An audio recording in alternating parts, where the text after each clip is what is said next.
There's a lot of controversy and drama over the recent Disney Pixar movie Turning Red. And I think that its reasoning is because that critics are completely missing the point. I'm hearing critics talking about how it's a movie about puberty or, whatever it is, but I think it goes way deeper than that. It's actually talking about breaking toxic cycles of intergenerational trauma, especially those in what we call third culture families. It's also talking about the toxic parenting styles that cause issues of guilt for not doing good enough, and the parenting patterns that exist in collectivist cultures that creates what's called the bamboo ceiling. Now, that's a lot to dive into, and I'll do that in different videos, but I want to start with the first one because I think any of reviewers who are still talking about, like menstruation or anything like that are completely missing the point. Like Encanto, Disney is once again calling out the parents here. The stereotype of the Asian tiger mom is pretty well known, and Pixar does a pretty good job of calling it out here without directly doing so. The mom is not seen as being overly abusive, but she does show a lot of patterns of toxic parenting. More importantly, the central theme of the parents trying to get May to banish her red panda is a symbol of a common thing we see in collectivist cultures of a rejection of your authentic emotional expression. Growing up in Asian culture, there were certain things I was taught, both outright and sometimes implicitly. For example, you were considered good if you were polite, quiet, submissive, and hardworking. Study hard, don't get into trouble, don't speak out too much, don't get too loud, don't get into conflict with other people. And over time, you learn that your natural instincts of expression are considered rude or messy or wild, and you learn to reject it in favor of staying good. Crying is a sign of weakness. Anger is a sign of lack of control. Any disconnection, like between the mother of May and the grandmother, is blaming the child as not being better in controlling or putting away their emotions. In the same way, May is shamed for her red panda coming out as seen as a wild beast. But what's important to note here is that her full expression is fully celebrated by everyone else outside of her family.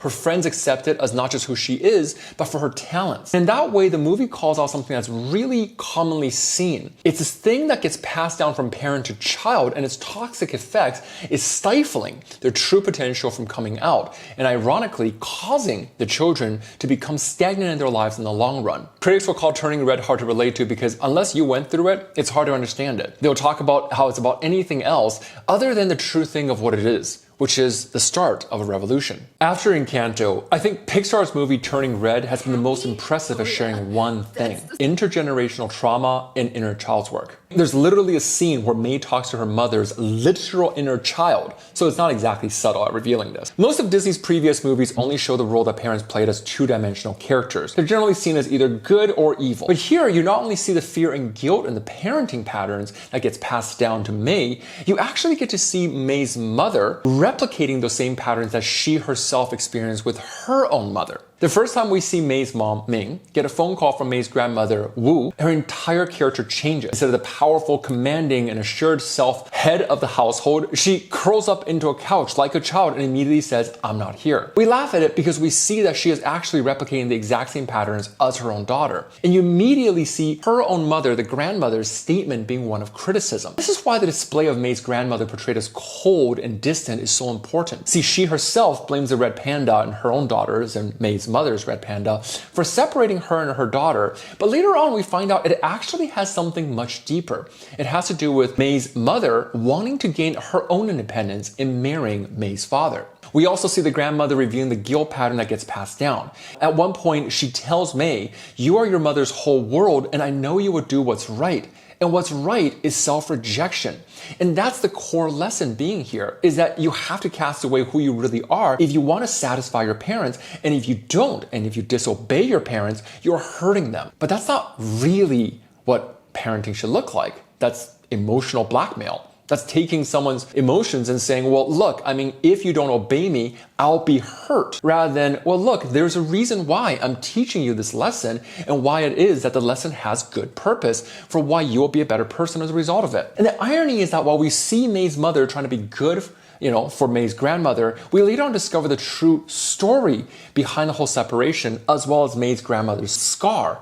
It's subtly implied that that scar came from the time that May's own mother became a red panda to defend May's dad. Because it's also the scene that May's father tells her that it's okay for her to live with her red panda if she wants to, and to make room for it. And that permission was huge in allowing May to suddenly stand up for herself. But of course, her mother takes May standing up for herself as a personal failure. She stands up to it and says, how can you do this to your own mother? And turns into a gigantic red panda, which is basically how she has kept her own authentic self locked up for so long that it can only be expressed as anger by this point due to the amount of fear and repressed emotional experiences that she's going through. But then at the end, May encounters her own mother as a child, and you see the symbolic acceptance of her inner child here. Mother's submission here is brilliant, and she says some things that are so incredibly powerful. You see May embracing her mother's inner child as she says, I'm sorry, it's all my fault. She apologizes for losing control, and she says how she's so sick of being perfect all the time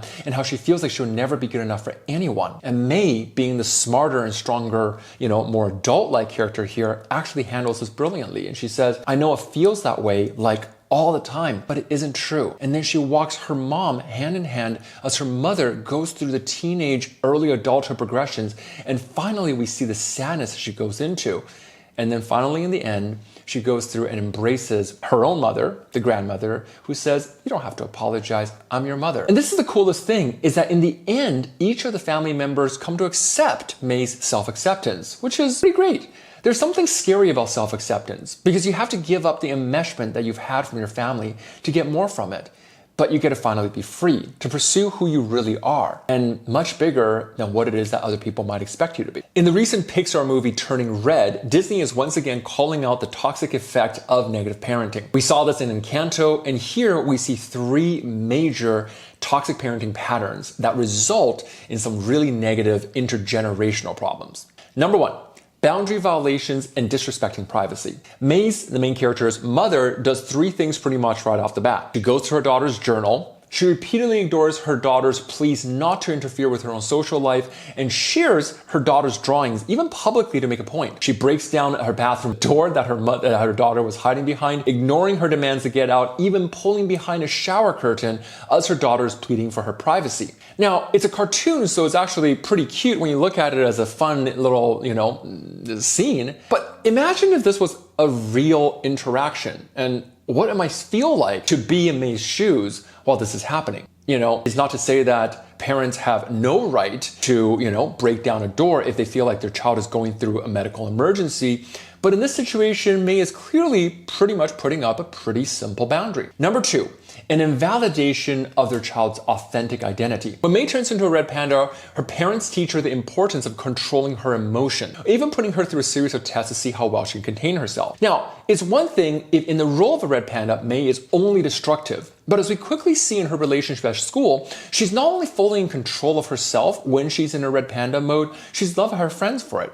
As a matter of fact, she's fully much just in her authentic expression. The only people who seem ashamed or disgusted by May in red panda form is her family, and initially herself. To her mother, the red panda is a disease for which there's a cure. And instead of teaching her that there are appropriate times and places to express who she is and some places that are not appropriate, she's taught that her spirit is something that needs to be banished away forever. The scary thing behind this is how many people I've met who genuinely feel this way. They're terrified of their own gifts, their own skills, and their own desires to be seen in their authentic selves because they've been taught that it's messy and therefore undesirable. Third thing, over-controlling parenting. May is going through a stage in her life called individuation, which is a transitioning period. Everybody goes through it at some point in growing up. It's a disconnection from your family as you grow to be your own person. And you don't need to feel guilty of that. And typically this means that parents should be giving their child a little bit of space to figure out their own identity, musical choices, friends, and room to grow in their own person. So long as there's no major red flags being, raised, like drug use or, crimes be created. But here we see instead an example of helicopter parenting. Her mother wants to follow her to a mathletes event at a friend's house. She shows up at May's school repeatedly, even despite May's continual protests. And of course, May is forced to create a secret life in which she has space to finally pursue her own identity. And these kind of actions really doesn't have to be the norm, no matter how many parents think, well, I did this when I was a kid. It shouldn't have to be. Creating your life in secret doesn't make sense, nor does being passive aggressive. Many parents see this as an act of love, but how can you love a person if you don't give them space to explore who they are?